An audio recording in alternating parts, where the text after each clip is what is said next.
Hey, well, what's up, everyone? Welcome back to another episode of the Collision Live. It is me, your host, Daniel, and I am joined at the desk, as I always am, by the Captain Crunch breakfast to my energy all day long, Mr. Samuel David Camp. What is up? That energy, Daniel, is not going to last you past lunch, I'm afraid.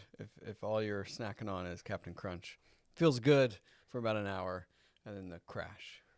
That's why you have your second bowl about 50 minutes after the first. You figured out the appropriate timing, so you can just keep that energy all day long, Yeah, one bowl at a time. You ride the wave of Mr. Captain Crunch. I will say, if some of you guys are follow us at the Collision on our social media pages, we did do a very scientific, use a scientific rigorous, method, do a poll, a very accurate, and the peer-reviewed. The American people have spoken that they felt like my breakfast tutorial reigned supreme. Well, here's the thing: the polling is still open. And you have until probably later this evening, maybe even tomorrow morning, to cast your vote on whose breakfast tutorial was better. And if you have no idea what we're talking about, go back and watch the host corner of the previous two Collision Lives, and I'll be anxiously awaiting your vote. And speaking of vote, and then we'll move into more significant topics, but I did discover on our social media that you can actually see who voted and what they voted for. Which led to some hurt this week. I found someone that I would call not just a colleague, a coworker, but also a friend, Mrs. Joni Lee, who works here at the Collision, that she gave her vote, and in her her poor judgment, I think her vote went towards Sam. I feel like it's this is a free country, Daniel, and I don't think you should You're pressure. free to have terrible choices. That's what America is all about. But again, we are excited to have this is an interesting week. There's some stuff that I think will spark some interesting conversations, kind of more general of just, hey, as Christians, how do we think about this stuff, whether it's like a controversial thing or just a topic that a lot of people are talking about, or just Star Wars, because hey, that's good too. It's about time. So we do have some stuff. So why don't we just jump right into it and kick things off like we always do with cultural conversations.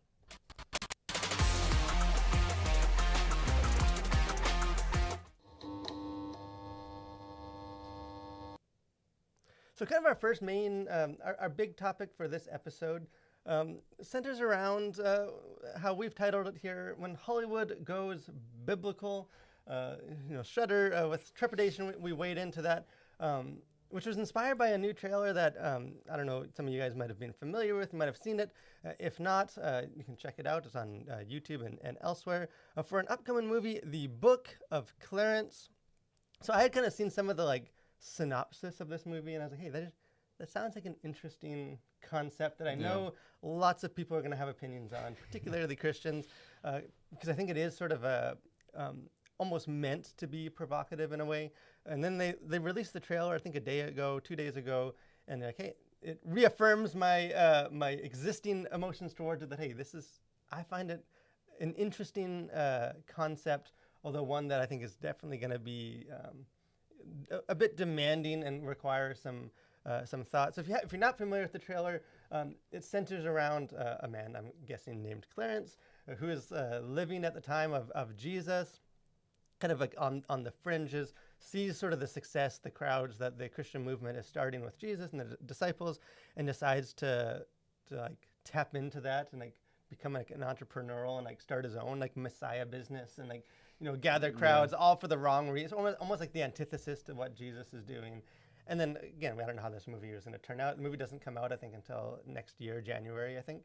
But it seems like it's implied that through that process, he has his own sort of spiritual journey and understanding and awakening, and don't know where that journey ends until January. But I think as a Christian, anytime Hollywood, and I think the producers of this, Jay-Z is one of them, and some other rappers, it's big name kind of people behind the scenes that are working on this movie. But anytime it's sort of there isn't a whole lot of biblical epics or stories, and then that are in Hollywood at all. And the ones that there are, The Chosen, are made kind of from within or from out of the Christianity itself. Yeah. Not a whole lot coming just from mainstream Hollywood entertainment. Would you say Noah? Yeah, Noah maybe was the only one that based on the Bible. Noah, and I know there's been the Ten Commandments in the olden days. There was There was some Ben-Hur. Ben-Hur, and then the new edition of Ben-Hur. Oh, they're remaking that. I didn't know that. Or they did remake they it. did. And the fact that you don't remember it is Tells you what you need to know. How good of a remake that movie was. But I thought it's interesting because I know it becomes sort of a complicated thing where on the one hand it's like, hey, Hollywood is, exploring biblical things. Yeah. And on the other hand, it's, hey, Hollywood is exploring biblical things. Both are true. So I guess our question that I thought we could dialogue with, and again, if you guys are watching live or you're joining us later, let us know your thoughts. Join the conversation in the comment section. But sort of what do we do with that? Like, is it, when Hollywood does that, like, is it blasphemy if it's presented in a way that doesn't line up with how, as like an Orthodox believer, we would consider things, or our own, conservative interpretation of the Bible? Is that blasphemy, or like, is it enlightening? Like, is it interesting? Is there value as a Christian? Because another recent movie that made me think of this was the Knock at the Cabin, the M. Night Shyamalan movie, which didn't deal with Jesus as a character, but very much with God and sacrifice and the end of the world. And I know that movie, judging by some of the comments I received in my review, was a somewhat contentious thing of like, hey, is it interesting to watch the world grapple with spiritual things regardless of where they end up? Or is it sort of the sinful blasphemy that we should just sort of turn away from and have nothing to do with? What's the definitive answer for this question? Well, I think probably definitively, I think it was your grandfather maybe who said it first, or it could have been you guys, I'm not sure, that the church is asking, or the church is answering all the questions that nobody's asking, or something along those lines. Or if you ask the wrong question, you'll get the wrong answer. Generally speaking, like, both of those, smash those together, whatever that equals. Paraphrased. Yeah, loosely based on.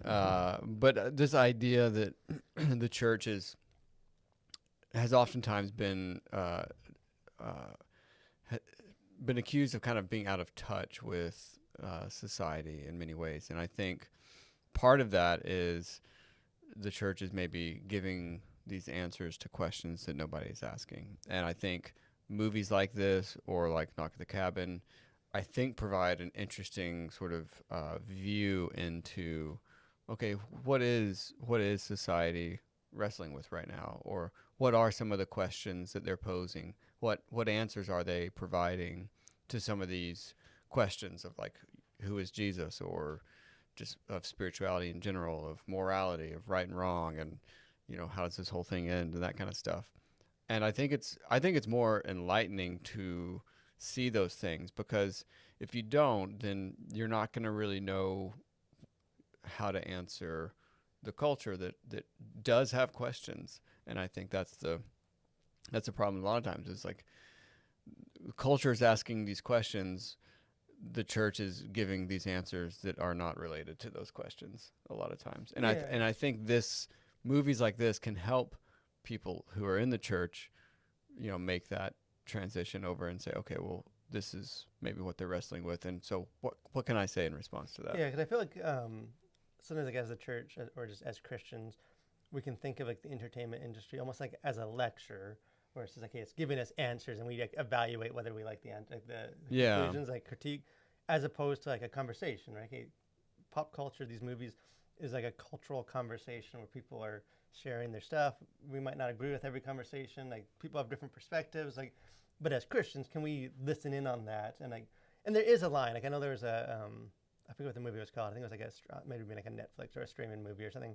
That the whole premise was that Jesus was actually a gay man, and it followed like him bringing his partner back to like Joseph and Mary, and it was intended just to be blasphemy, in not like a grappling with spiritual stuff kind of way. Yeah. It was just like a mockery. And I think that is like, as a Christian, I don't know if there's value in like, maybe you just see it just to hear some of the objections, but it's not like a goodwill grappling with. Yeah. Where I think maybe something like this, or even like I think Knock at the Cabin, like I know for me, like it presented a worldview very different from my own. And like the salvation, like in that movie, it's all about this like very vindictive God, and like humans have to sacrifice themselves to keep his wrath, and like, which like contrasted to the gospel is very different. And Mm-hmm. because of that, to me, that movie was interesting because this is a picture of what sort of a more humanistic salvation story looks like, and it's terrible. And that sort of shines a light on the gospel. Like it shines a light on our story. Because a couple, and then I can hear your thoughts again too. As far as like, is it wrong for Christians to like listen in and be around, present in some of these conversations, if the topics are going places that they might not agree? Two verses that came to mind for me. One is this Jesus himself, Matthew 9:10. It says, while Jesus was having dinner at Matthew's house, many tax collectors and sinners came to and ate with him and his disciples. When the Pharisees saw this, they asked his disciples, why does your teacher eat with tax collectors and sinners?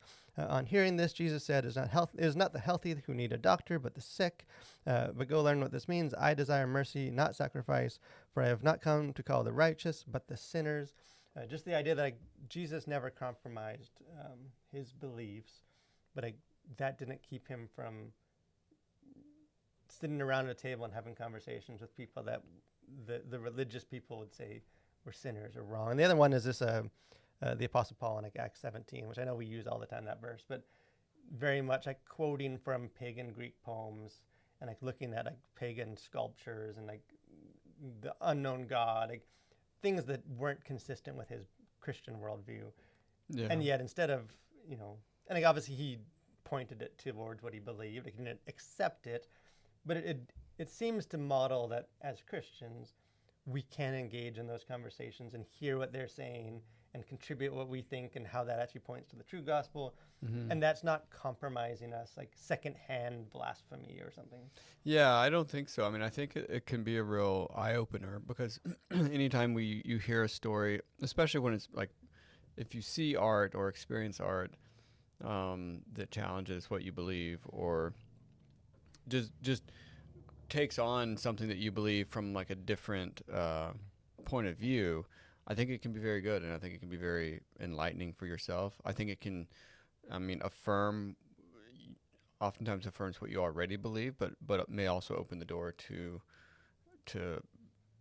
allow you to evaluate maybe some misconceptions that you had. And I think something like the Book of Clarence it's not necessarily going to tackle necessarily a lot of like theological things, but I feel like it'll be something that will be a really interesting conversation to have. And I don't think we should shy away as Christians from those kind of conversations because, again, people are having them, and I think it's worthwhile to engage with. And I don't think it's, again, blasphemous to like be biblically adjacent in your storytelling. And again, this is a fiction. Like this is not presented as like the real, this is how Jesus really was. Like, forget everything in those Gospels. Like we've unearthed this new Book of Clarence that really lays it out for what it is.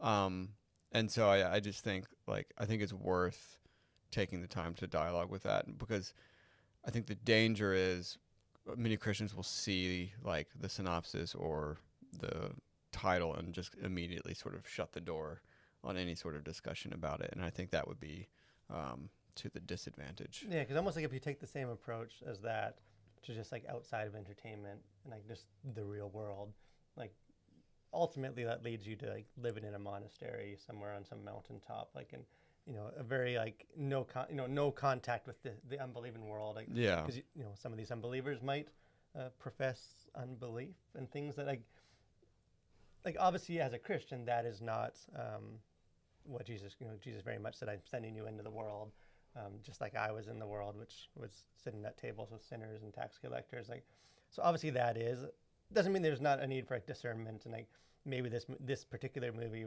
things will come out and there'll be a bunch of this junk and Christians will discern not to watch. Like it doesn't mean we have to listen to everything and like right. captivated by it, but just as like more like a posture, I think as Christians we can be open to these sort of things and like find value, even if ultimately we don't find a lot of agreement with how it's presented.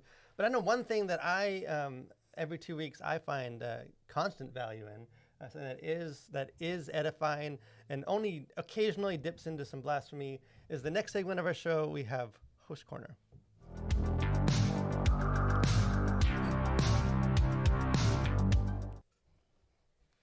Well, this week, I'm here in studio.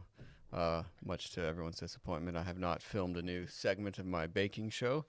That will be forthcoming, so hold on to your hats.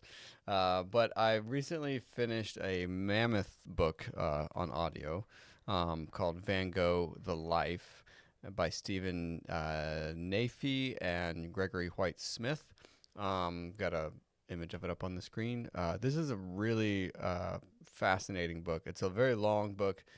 It's a very depressing book because if you know anything about Van Gogh, he had a fairly depressed life. But it's really fascinating because like all throughout his life, Van Gogh's like constantly wrestling with trying to make saleable art. And he's basically dependent on his older brother or younger brother for living. Like he doesn't even really work ever.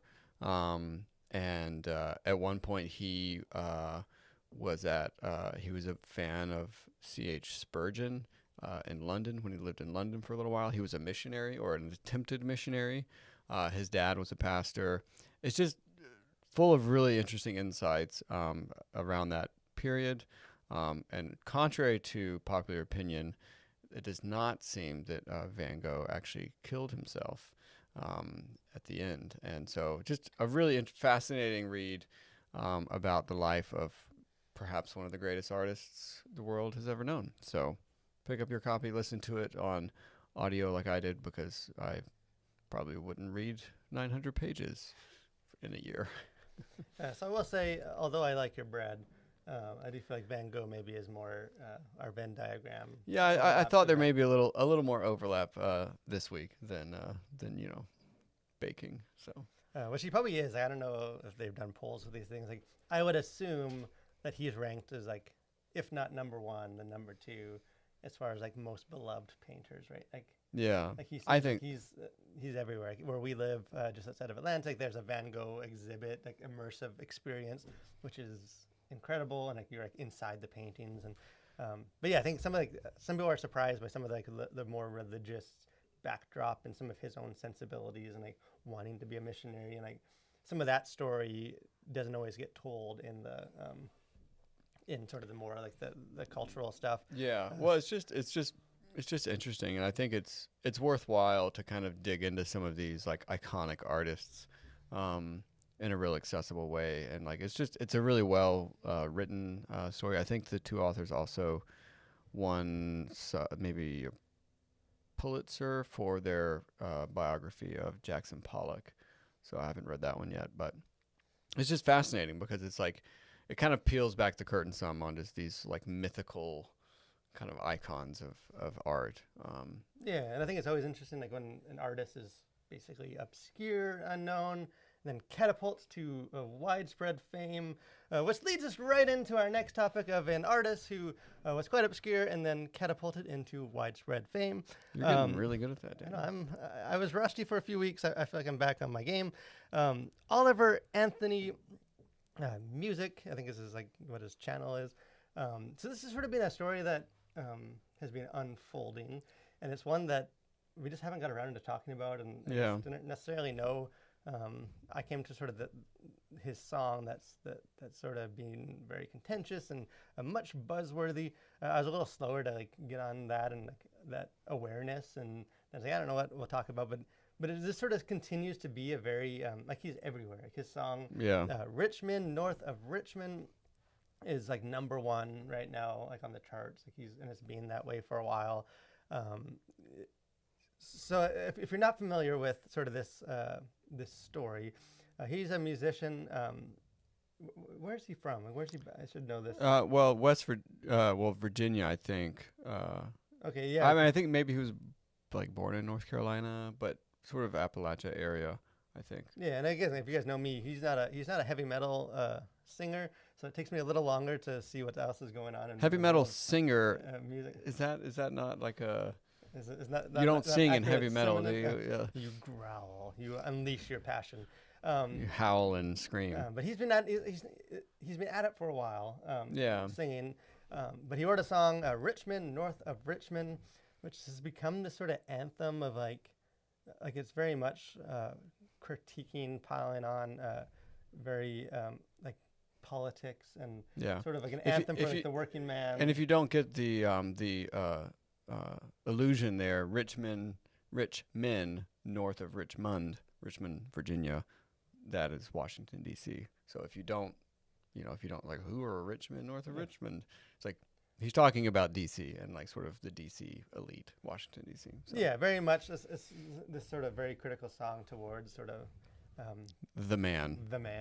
the system, and it's become interesting because he sort of became or was elevated as more of like a, and we don't want to get into necessarily the politics of this whole story, but like the sort of conservative folk hero. And like I know like at the debate, the first sort of preliminary debate, he was referenced, and like sort of they all want to like get him on their side because he's becoming so well known. And then he kind of came back to that and said like, hey, if you're politicians, which mean like I'm talking about you too. Like I'm talking about all you guys. Like anyone out there. Like this isn't like a, I'm not like a conservative hero, not a liberal hero. Like I'm a guy that's critiquing politics, and so it's become this interesting. It's an interesting kind of figure that hasn't fit as neatly into this sort of polarized world that we live in, which is so rare that usually people kind of, it's so binary, and so sort of like no one knows what to do with this guy. Like, do we agree with him? Do we not agree with him? Is he making fun of us? Is he supporting us? Like, what do we do with this kind of guy? So he's been this fascinating character. And just, was it yesterday that the episode, I think it was yesterday, yeah. So kind of even another side to this that just happened. He was on the Joe Rogan Experience podcast, which is... you may have heard of it. It's a small, you may have heard. small it's not the Collision Live. Yeah, that's for sure. But it is, some people do listen to that podcast. And he was sharing with host Joe Rogan, and kind of sharing just, they talk about a lot of different things. I have not heard the entire episode. Sam, you've heard the episode. But kind of the section that has been getting passed around social media is where he shares sort of his own, faith, like his own journey with religion. Like he shares that he one of his quotes is that he grew up sort of around church, but I found a lot of the theatrics, a lot of the politics in church when I was younger, and immediately turned me off. And kind of through sort of his life journey, some hardships, kind of returned back to the Bible and like what this says. And he just has a lot of, I can encourage you, even if it's just that segment, like it's worth listening to, whether you like the guy or agree with him or not. I think he just has a lot of very profound things to say, but not in like a polished, like this is like the PhD theologian kind of talk. Like he's just sharing his very raw story, but making kind of comments. Like he makes a case that like we all have something higher than us. Like everyone's serving something. Like we all are chasing something beyond ourselves. And for him, it became like, why not? Like why can't that thing be God rather than these other things? And then he reads Proverbs 4:20. Like so, he's on like the biggest podcast in the world, or second biggest, and like reading from the Bible and like kind of sharing his thoughts. So it's interesting. Like, I don't know what necessarily is going to come from that, but what is because you listened to this episode? Yeah, no, I found it really refreshing that somebody who's sort of catapulted into fame or has something that goes viral that just doesn't fit nicely into sort of the preordained categories that people should fit into. So he's singing this song that's very I would say it's country folk, and it's a fantastic song, and like he's clearly talented at what he does, and just the songwriting, but also the performance of it. Even if it's not like, it may not be your preferred style of music, like for you, it's not heavy metal. So, but I still think you can see the talent that's there. But I think it's interesting because he comes across as very much just like a regular guy who has this talent, who has sung these songs, and he's got other songs out as well, but mainly the Richmond, north of Richmond, has been the one that's gotten so much attention. And I think it's refreshing for somebody to just put their art out there and more or less let that stand on its own and not sort of be sucked into the machine of like, hey, you're our champion now, whether that's the left or the right or the progressives or the conservatives or And it's just it's interesting too that there is like I don't know that it used to be if somebody had a hit that they suddenly had to take a side politically.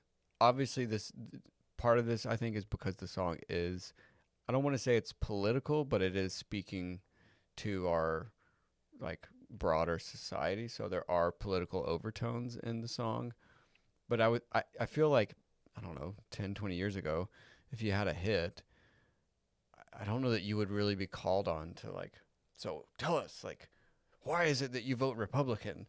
You know, it's like, what does that have to do with, you know, sort of the art that you're making? And so I think it's also very interesting that like people are so quick to like grab him and say, okay, now you're our guy, you're our champion, you're our hero.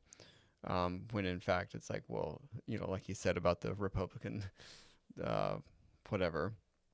It's like actually, you know, like you would be among the Richmond, north of Richmond that I was referring to in the song, and it's like I'm not gonna play sort of that game, and so I don't know. I mean, it'll be interesting to see where it goes from here, but I feel like he's gonna do quite well, and it sounds like he's not really interested in getting into playing those sort of political games and Well, it's doing interesting all that. because he's very much like on a big platform, and he's sharing a very honest like his own spiritual journey and like the Bible, and it's been interesting to me to see him do that, but like outside of our polarized like political mindset. That like I feel like because he's refused to just sort of join the fight and like be like kind of a culture warrior, like as far as like pick a team, and more just like, hey, this is my story, this is what I see, you know,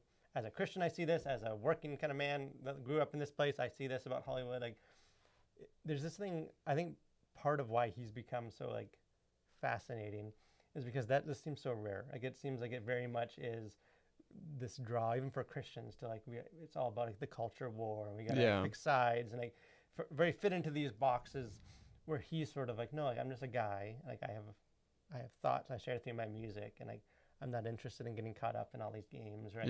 Being a champion or something. Like I'm just gonna make music, and like sort of shows like you can do that. And I feel like because he's avoided some of that like kind of gamemanship, that obviously something about his music and then himself has like resonated with a ton of people. Like, I don't know what the views like of that song is, but like it's, I mean, I think it's quite massive. Like I guess it's ridiculous. I guess a huge viral hit.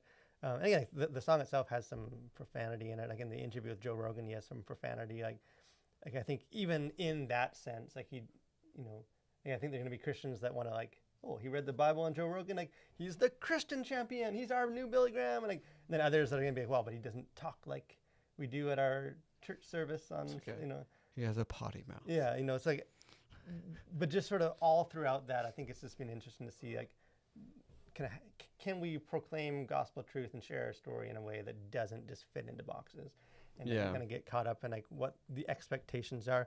But hey, let us know what you guys think of this. If you guys have, you know, familiar with the song, if you enjoy the song, if you don't enjoy the song, or if you heard his interview on Rogan, if anything stood out to that, because I do think he is going to be an interesting character. He doesn't seem like the type that's going to want to just like keep the press tour going. I think he just wants to get back to music. So like, I don't know how long he'll stay sort of as like in all the headlines and stuff, but at least for right now, it seems like he is sort of bringing some awareness to a lot of things that as Christians we can be either supportive of or at least like interested in. Maybe real quick, we don't have a ton of time for this, sort of for our last conversation. Like we said, we rarely here at the Collision Live turn down a chance to talk about Star Wars. Even true. If I felt let down over the last couple of years with Star Wars. So there's been a lot to bemoan when it comes to Star Wars lately. I'm still coasting on a lot of my like. They were the first movies I watched as a kid, and like, you know, some of that. Like my kids love Star Wars, and like there's a lot of good Star Wars. There's The Empire Strikes Back was good. Yeah, remember those Ewoks? I'm an Ewok defender. But the Ashoka show, the new show, did come out. It's been out for 2 weeks, 3 episodes, and I'll say that it is good. I like it. Yeah, well, you know, I saw the trailers for it, and I just was uninterested. And I thought this is like, I don't know. I think I was just prepared to be let down again. I was just like, okay, just another dumb Star Wars show like some of the previous ones. But to my surprise, it is. I feel like they have captured some of that Star Wars magic that went missing in some previous shows.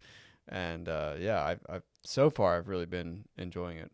Yeah, and there's things like I know I was talking to my brother, texting him about it, and he was like kind of complaining. It's like they talk so slow. Like all their dialogues are so like heady, and like one person talks and there's like a pause. And, like it is very much like I guess when you center your show on like the Obi-Wan Kenobi, like the wise master, then like and they're so like ethereal that maybe it's not as like peppy as some other Star Wars shows. But like, there's not the fast talking swashbuckling. yeah, like it's not a Marvel Han movie Solo. where it's just like a bunch of quips and stuff. Although there's some funny humor, but I think it has got back to some of the like, hey, there's nothing wrong with having like lightsabers and spiritual talk about the Force in Star Wars. Yeah. I know there's sort of been a movement to get away from some of that, and even like we were talking about, and I think we'll probably talk about this as like a wider topic. So I don't want to shoot all those laser bullets just yet, but like even just the way that it's sort of so far like unpacking the Force and kind of recontextualizing like the Force is fascinating. Like whether you think that's a good idea or not, like